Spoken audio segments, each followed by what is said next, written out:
Hey folks, how you all doing? So today's video is a thread response to Ron at GTR Rock Realm. If you've never seen Ron's channel, head across there, especially if you're into rock, hard rock, metal, that sort of thing. That's the main focus of his channel, but he does do other things as well.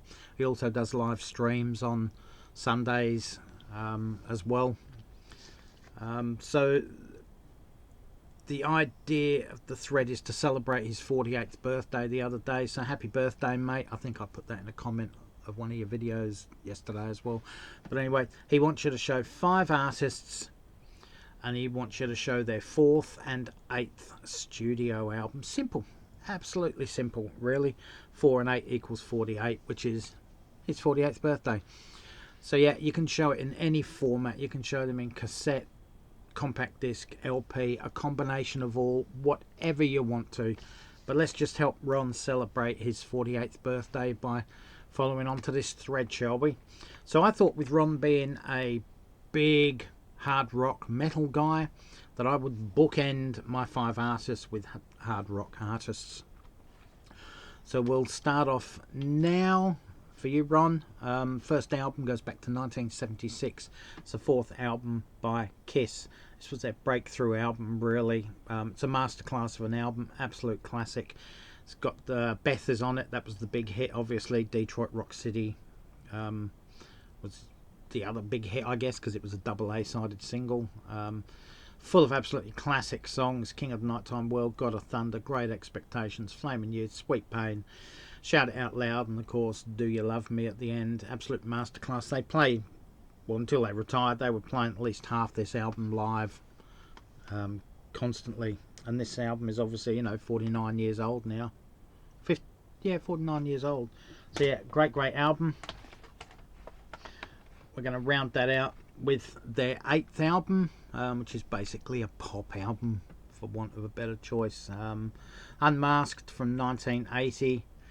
It's pretty much the end of their success as a band, really, for a long time. Has the hit Shandy on it, plus Ace Frehley's Talk to Me. Great album, but it's more of a pop rock album than hard rock. I don't think Kiss really were a hard rock albums group until probably Lick It Up, I would say. That's when they really become really guitar driven. Other than that, they were very subdued on their records. It didn't seem to match what they did live, because they really were a hard rock band live. So yeah, that's my first artist there. Second artist I'm going to quickly show, one of my favourites of all time. We'll pick up the 4th album before we pick up the 8th album. Nick Cave and the Bad Seeds, Your Funeral, My Trial. This was their 8th studio album, 1986. What can you say about Nick Cave? You're either a fan or you're not. And they never made a bad album, in my opinion. They made a couple of iffy albums, but most of his albums are extremely good to brilliant. Now we'll go to their 8th studio album. This comes from 1994, Let Love In. Great album. Do You Love Me was probably the most well-known song on this album, and Red Right Hand. Yeah, another great album from Nick Cave and the Bad Seeds. Third artist I'm going to show, one of Lynn and I's favourite groups between us, or artists, not group, singer. And we go to Leo Sayer, his 4th studio album and most well-known album, Endless Flight from 1976. This one's got You Make Me Feel Like Dancing, When I Need You, How Much Love, the title track, and the brilliant ballad Magdalena, which is absolutely incredible. The great Leo Sayer. Then we'll go to his 8th studio album. This one was released in 1980. Living in a Fantasy, another great album from Leo. This one has the hit More Than I Can Say on it, and the title track Living in a Fantasy, plus 8 other great songs. So there you go. I've got a couple of videos on my channel, one ranking all of Leo Sayer's studio albums. Go and check that one out if you haven't done so. I've also got another one ranking all of his UK singles, all 29 from least favourite to favourite. There's also a review video of me and Lynn meeting Leo Sayer about a month ago, and some clips from the show as well. So head over and watch those other Leo Sayer clips if you want to. Fourth artist I'm going to show is one of Lynn's favourite artists of all time, probably her favourite alongside Queen, I would say. I've been a casual fan for a number of years. I own half a dozen of his albums on compact disc, plus a triple set compilation album, but nowhere near the fan that Lynn is. I've been listening to his albums since I've got with Lynn, and he's got some bloody good albums, especially his latter day ones after all his chart pop success ended. And we are talking about Prince. Incredible guy. This guy, on his early albums especially, he did all the writing, all the vocals, all the production, all the instruments. People go on about Paul McCartney doing it on McCartney, for example, but he was 28, 29. Prince was doing this when he was 18. I mean, that's the confidence of the guy. Absolutely brilliant. Anyway, fourth album here, Controversy. This was released in 1981.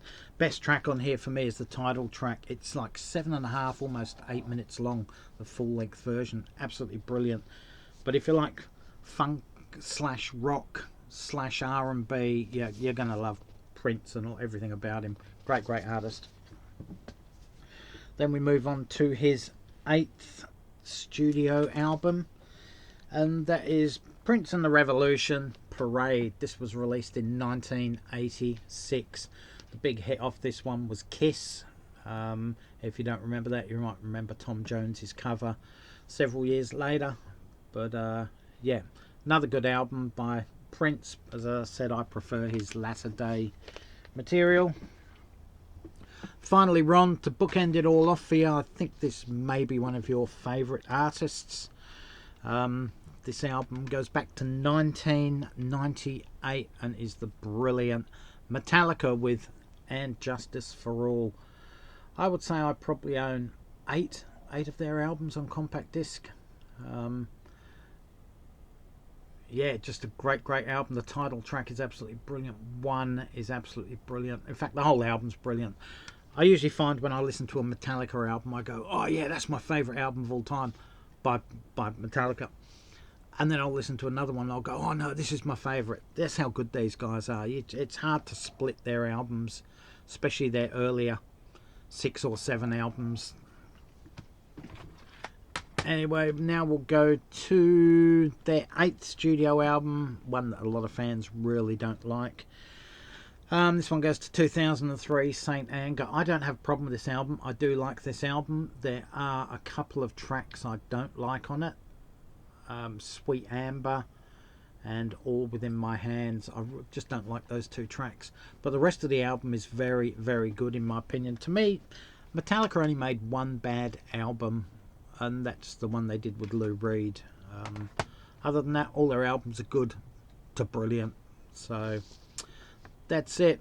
Alright, there you go, Ron. Bookended it with 2 hard rock artists for you, Kiss and the great Metallica. So have a great birthday, mate. I know it's yesterday or the day before now, but I hope you had a great birthday, and I hope you enjoyed this thread response for your birthday, the 5 + 4 × 8. Alright, mate. Take care. All for now. Bye.